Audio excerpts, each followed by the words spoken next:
Hey guys, Saf here with another Raid Shadow Legends video. Now it's been a while since I've done a proper math video for you guys, and this week I thought it would be very interesting to do a bit of a bomb damage comparison. So we know that Gaius the Gleeful is currently a fusion that is going on right now, and people will probably start claiming him, I'd imagine, either this weekend or next weekend if they're summoning him or not. But I thought it'd be interesting to see where he kind of scales and ranks in terms of the damage his bombs do. And I also thought it was a good idea for us to look at how we go about building the bombs. One of the key things that most people will comment on is the fact that you need accuracy to land the bombs, you need a couple of other things. So we're going to look at those builds too. And then by the end of it, we should have a good idea of who's a decent bomb champion and who is not. So without further ado, let's get into it. So the first thing I just want to cover is there's kind of three ways you would build bomb champions, and that is just dependent on their kit. The most typical way will be you need accuracy to land the bomb debuffs. That's a given. And you also need probably some speed in order to make sure that the champion can go if you're in a go first team. Generally around about 200 mark is probably what you want to aim for as a nuker. Some people argue a little bit slower, but that's my personal preference. And then of course you need attack. Pretty much every bomb in the game right now is going to scale off your attack number, and that is what we need to include. Now, there are a couple of other considerations that you need to know about. Obviously, bombs are different to other forms of damage in this game. It doesn't scale off crit damage. It can't really get any benefits from books. Masteries also don't impact the damage of those bombs. The only thing that can really increase that damage at the moment, since the last update that they did, is weaken. Strengthen can be a negative effect, so it balances it out. So if you've got strengthen, you can reduce the bomb damage by 25%. Ally protection also doesn't work, and there's a weird bug that if you bomb a protected champion, then the ally protector will still take sort of 50% of the raw damage or some of the strange stuff, and then obviously reduce it by their own damage reduction. Typically, bombs themselves ignore defense, and they ignore all other sort of mitigation effects. And of course, the last thing is when it comes to stone skin, they do 300% damage. So what that generally means is you kind of want to try and find weaken if you can, but it's not essential. And then all you really want to scale off is attack for your damage. All the other stats, mostly the masteries, are going to be useless, so that's kind of tricky. Now, there are some champions that need a specific mention.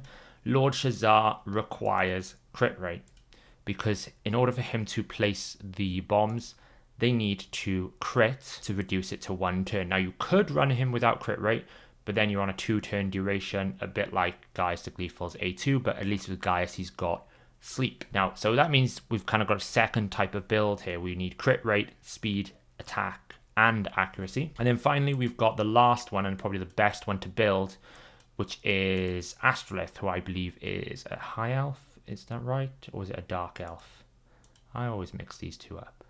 A dark elf. So her bombs cannot be resisted. So in her case, all she really needs is attack and speed. That is the only priorities. She doesn't need crit rate. She doesn't need accuracy. So what does all this mean? I'm going to throw it over to a spreadsheet, and then we're going to look at how we would go about building them in kind of a min-max way. What kind of potential can we get out of each champion? Okay, so I've got a list here of every bomb effect in the game. So this is every single ability that can place a bomb. Now you can see there's only 16 of these effects. There's still quite a few. We've obviously got Gaius's addition, and we've got both his main and his passive. We've got people like Galcut, Lemure, the only uncommon. We've got Lord Shazar.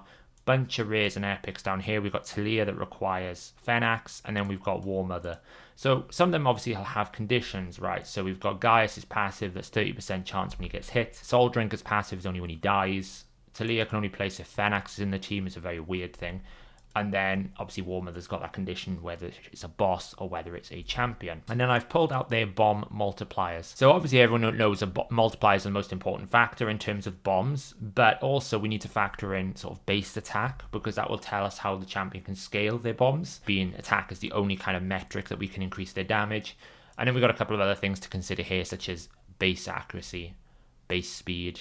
Gaius is actually quite fast for a bomb champion, and for some reason Malbranch is 111 base speed. I didn't even realize this, but yeah, that's like one of the fastest champions in the game. So what we're going to do now is we're going to look at this and we're going to go, okay, so we've got 3 specific types of builds we want. What can we kind of get out of those builds in terms of a min-maxed build? So this is a lot of numbers on a screen. It is kind of crazy. I'm going to break it down a little bit step by step.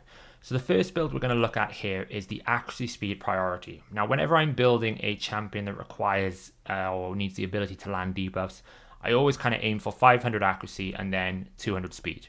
Those are the kind of metrics. Often at times, if I'm not worried about something like attack, I will prioritize as much speed as I can. So I'll literally set a milestone of 500 accuracy and then everything else goes into speed. It doesn't really matter because I don't really care if they're tanky or deal damage. If anything, I don't want them to. In this instance, we also need attack as always a kind of like a final importance. So I've just set the milestones as 500 accuracy and 200 speed. And then I've basically looked at, okay, if I was wanting to min-max, what would be my priority? So the first thing I would do, obviously, is let's look at, say, let's do a Gaius the Gleeful build. He's obviously got a base attack of 1586. So obviously we're going to get some primary stats from just the primary of each piece. So we're going to get 265 attack from a weapon. We don't get anything from the helm or the shield, but we do obviously get HP and defense. I'm not worried about any other stats here other than accuracy, speed, and attack.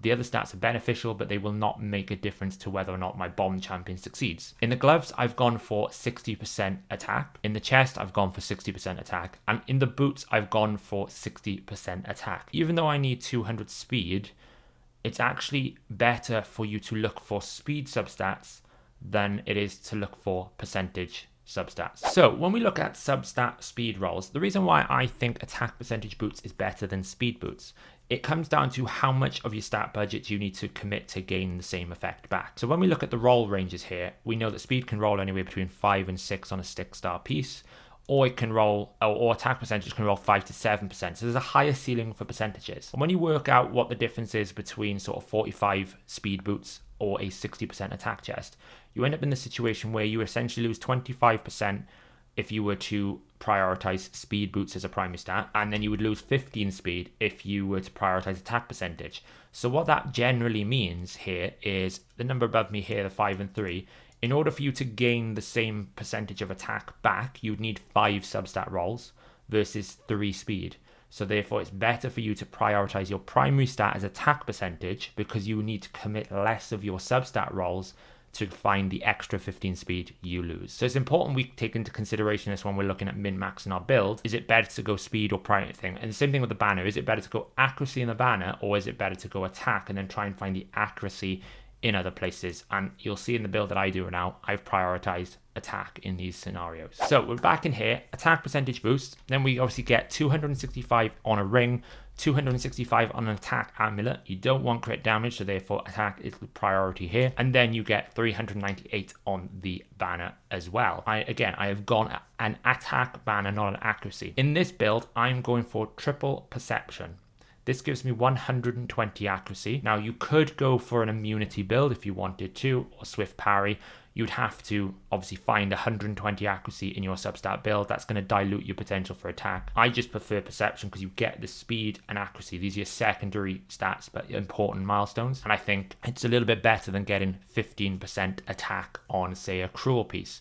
You can get 45% attack over 3 cruel pieces or 3 fatal, depending on which way you go. But I think 120 accuracy is going to trade off better than 45% attack. Okay, so then what we do is we look at the substat rolls and where we want to roll our pieces. So in this instance, I've kind of looked at and worked my way backwards. I first started with a bunch of different substats that I wanted, and then I kept rolling myself backwards until I got to my numbers. So I think in terms of a min-maxed build, you'd be looking for a quad roll attack percentage on a weapon, a quad roll on a helm.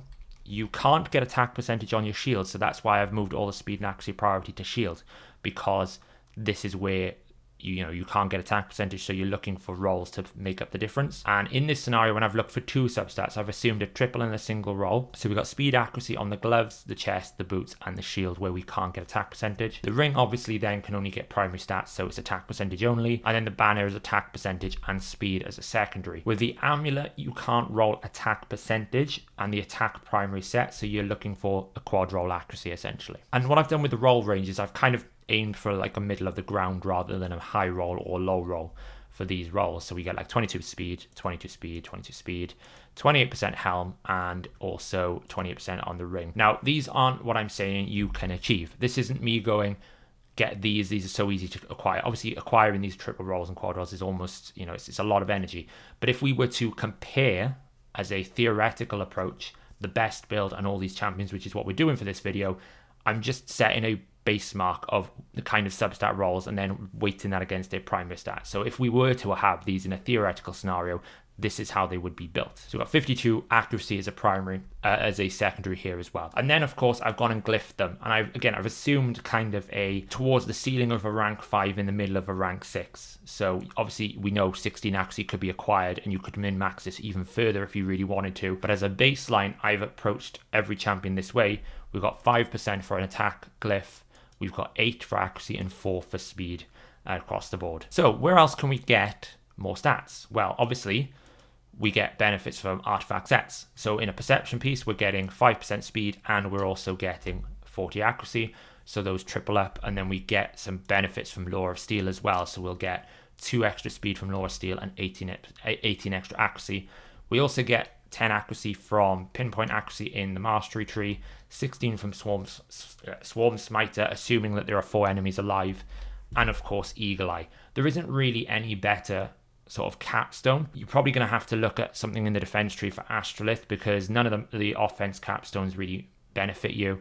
None of the support ones, apart from maybe the health or something, I suppose, outside of accuracy. But for the majority of bomb champions outside of Astrolith, you're going to go down the support tree for Eagle Eye. The next benefit you're going to get is obviously Great Haul. We get 20% attack, and we also get 80 accuracy if we've maxed our Great Haul. This is obviously scalable down if you haven't, but I'm just going to assume the best potential. Arena, I've aimed for gold 5, so I get 22% extra attack. Obviously, if I was putting a platinum, I'd gain 3% more, but it's quite minor. Then we're going to assume that the Guardians has been maxed, so that's another 10% attack, it's another 10 speed, and that's another 30 accuracy.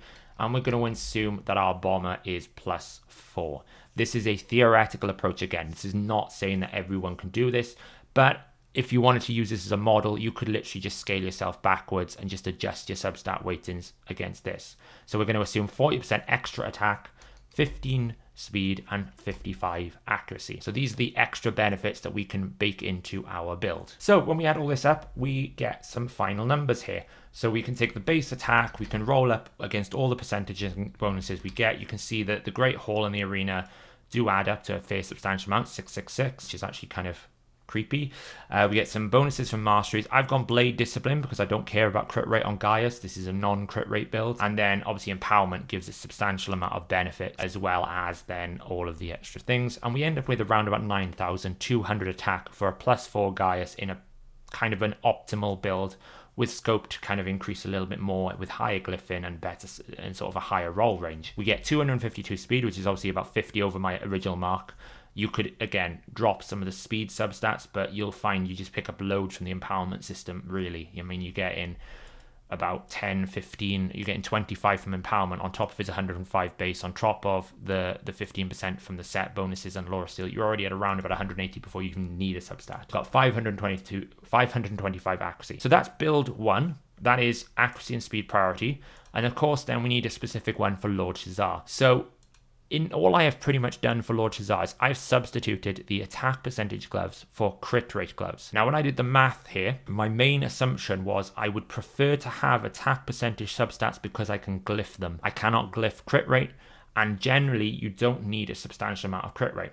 You get 15% base. You can get the 5% mastery. That's probably better than 75 attack because the percentage will scale better off his base attack. If you were dealing with a low base attack champion, you would prefer to go the attack mastery. But generally with 60%, all I'm looking for is one substat with one roll. That's all I need to get to 100%. Obviously, if you are running a crit buff champion, someone like a Seer, you could adjust this further, but I generally think this is probably the more universally easier way to do it. Substitute your gloves, attack percentage for a crit rate, and then find one substat along the build. So we don't really change too much other than the fact that we can now get attack percentage on the gloves instead of speed accuracy. That changes in, and also we prioritize crit rate on the shield. Remember, shields don't have attack percentage, so that is where you want to find your extra substats. You wouldn't want to find crit rate on the helm or the weapon because you're taking away stat away from attack percentage here. So what does this end up with? We have swapped the build a little bit to prioritize the crit rate, and that means we take the mastery here. We keep everything else the same as it always was, but we can also factor in that there's 10% from a +4 Lord Shazar. That 10% crit rate is actually quite big to get. That's why a +4 is much more influential for a damage dealer than say +1, +2, +3. So we end up with around about 7.5k attack, 101% crit rate, 221 speed, and 496 accuracy. It's 4 under, but I'm assuming you can glyph that up. And then final build we've got here is Astrolith, which is a purely speed base. So this is for champions that don't require accuracy, and that is really only Astrolith. A completely different build essentially. We can just strip accuracy out completely. We can prioritize more into speed. We're looking for quad rolls now rather than triple rolls. Attack percentage here, we can look for an attack substat roll instead of accuracy. Boots, we can look for an attack substat roll. Flat stats here is the only thing that's going to benefit her, so we might as well go looking for it, even though they're not that substantial. And you end up in a position where you can get around about 115 extra flat stat, and that can be sort of glyphed in the region of 25. Obviously, I know it can go to 40 on a 6-star max, but that's just to give you an idea of how much extra you can get there. It's around about 140 more. So we can look for about 20 here on a single roll. That'll get us another 45. And then in terms of masteries, we have gone for Blade Discipline again. We don't need crit rate. I've kind of not put any accuracy in here, but you'd probably go down the defense tree. Laura Steel is a bit different. So I've gone for a triple cruel, any combination of triple fatal or double fatal 1 cruel. Basically 15% here I've looked for. This then can be put into Laura Steel, so you can get an extra 100 attack from Laura Steel. 45% as well on the sets. So we end up here with a build around about 9,700 attack and 215 speed. Again, you can substitute some attack here if you want to run faster. If you want to run a high resist build, you could also as well, or different sets instead of those attack percentage, but that's the frame we're going to do. So those are the 3 builds. How do they compare with each other? So I have swapped out some of these columns now for our new ideal builds.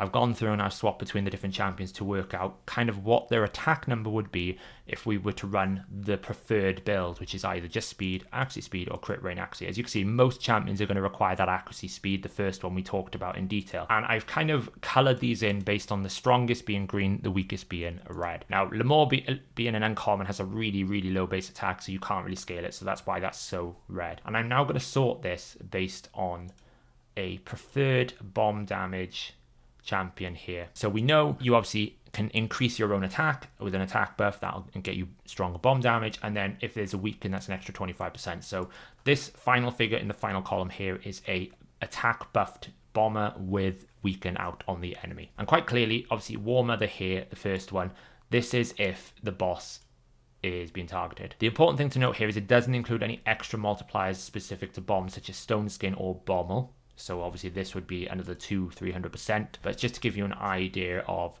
that kind of, these are the rankings. Now we can quite clearly see there is an S tier above everyone else. We have got Gaius the Gleeful now entering as like the 3rd best bomber here after War Mother and Astrolith. If we were to just take away the concept of the boss and think only for the arena, it's quite clear that Astrolith has the strongest bomb in the arena.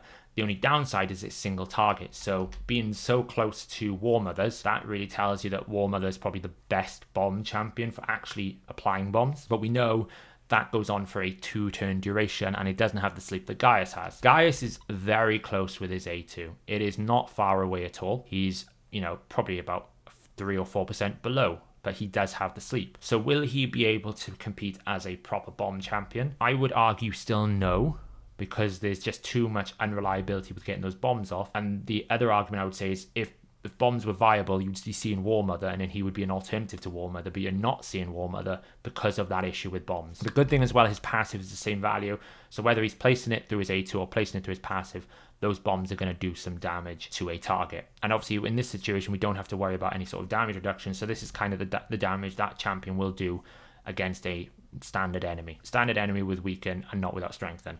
If we were to consider it without weaken, we're looking at 68,000 to 69,000. If that's 2 bombs, like Gaius' Gleeful places 2 bombs, I think, that's going to kill anyone pretty much. That's going to kill any Duchess. So it's pretty strong. It's capable of being strong. Then S tier ones kind of become A tier here with Talia, Malbranch, Treefella, bunch of other people. Surprisingly, Lord Shazar is really low. And I think this is generally because he requires that crit rate. So you can see his attack ideal build is about 1,500 to 2,000 less than the S tier champions. So I think that generally causes a situation where his bombs will just not do enough damage. So it's good that the utility works in the sense that it's a 1-turn bomb, but unfortunately the damage is quite low. 35,962 is quite low for any sort of Duchess nuker or any, you think of the tanks, that's not going to get through them. Lemore then coming in at the worst possible scenario. So yeah, guys, that's kind of who do we think is the best bomber? Well, that's quite clearly Astrolith for a single target in the arena, or War Mother. But I think Gaius really shows that he's worth picking up just because he is pretty much an S tier bomber with much more utility in his kit over War Mother, and being AoE over Astrolith as well. He might even become the best bomber. Lord Shazar for me shows that extra crit rate has really hampered his build. Also, Soul Drinker is in the mix, but that passive being 2.5 just kind of kills his viability in my opinion. Perhaps you can do some kind of crazy build where you will use a combination of these. Maybe you use Ordinator in a really tanky build to try and proc his passive, which reduces the bomb duration. But I think the real problem you're going to have with bombs, as always, what happens when they get cleansed. I hope that was interesting. And if you like these kind of math assessments, I tend to do them from time to time. They're really math heavy. I know they're not for everyone, but I get really interested in terms of the hardcore math. A big thing I want to point out in this video, because I know it's going to attract attention, this is a theoretical, hypothetical approach. I'm not saying you can achieve these builds, but if you were to build them this way, this is how they would rank, and they are consistently built in this way in that sense. So we get a good sort of grading against each other. In the next couple of videos, I've got a pretty fun, different series to do around building champions, a bit along this line, but going into more detail and depth. So keep an eye out for those, and I'll catch you in the next video.